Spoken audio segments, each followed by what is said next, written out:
اسرار سمندر کی گہرائیوں میں چھپے ہوئے ہیں، ایک ایسا ہی راز بحری جہاز میری سیلسٹ کا۔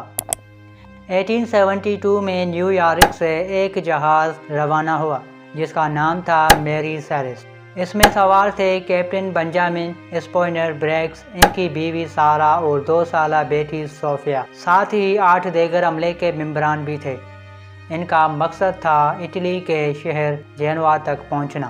5 دسمبر 1872 کو ایک برطانوی جہاز ڈی گراٹیا نے وسط سمندر میں میری سیلسٹ کو دیکھا۔ یہ جہاز بے قابو حالت میں تیر رہا تھا، لیکن اس پر کوئی آدمی نہیں تھا۔ یہ ایک خوفناک منظر تھا، جیسے ایک بھوت جہاز سمندر میں بھٹک رہا ہو۔ ڈی گراٹیا کے عملے نے میری سیلسٹ پر چڑھائی کی اور ایک اور حیران کن منظر دیکھا۔ جہاز کا سامان اور رست تقریباً ٹھیک ٹھاک تھا، لیکن عملے کے لوگوں کا کہیں کوئی نشان نہیں تھا۔ اس کے علاوہ ایک لائف بوٹ غائب تھی اور پمپ مین سے ایک خراب حالت میں تھا۔ یہ سب کچھ اشارہ کر رہا تھا کہ جہاز کو جلد بازی میں چھوڑ دیا گیا تھا، لیکن کیوں؟ میری سیلسٹ کے غائب عملے کے بارے میں کئی افسانے گردش کرنے لگے۔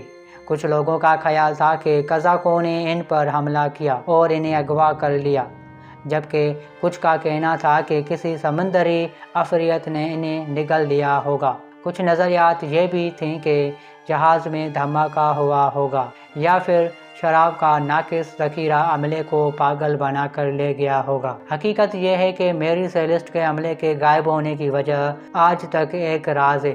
کئی تحقیقات کی گئیں، لیکن کوئی نتیجہ نہ نکلا۔ یہ واقعہ بحری تاریخ کا ایک بڑا معمہ بن گیا ہے، جسے حل کرنا ابھی تک ممکن نہیں ہوا۔ میری سیلسٹ کی کہانی ہمیں یہ بتاتی ہے کہ سمندر میں کچھ ایسے راز چھپے ہوئے ہیں جو ہماری سمجھ سے بالاتر ہیں۔ یہ ہمیں یہ بھی یاد دلاتی ہے کہ زندگی کبھی بھی غیر متوقع موڑ لے سکتی ہے، اور کبھی کبھی کچھ واقعات ایسے ہوتے ہیں جن کا کوئی منطقی جواب نہیں ہوتا۔ میری سیلسٹ کا معمہ آج بھی حل ہونے کا انتظار کر رہا ہے۔ ملتے ہیں کسی اور ویڈیو میں، تب تک کے لیے اپنا اور اپنے پیاروں کا خیال رکھیں۔ اللہ حافظ۔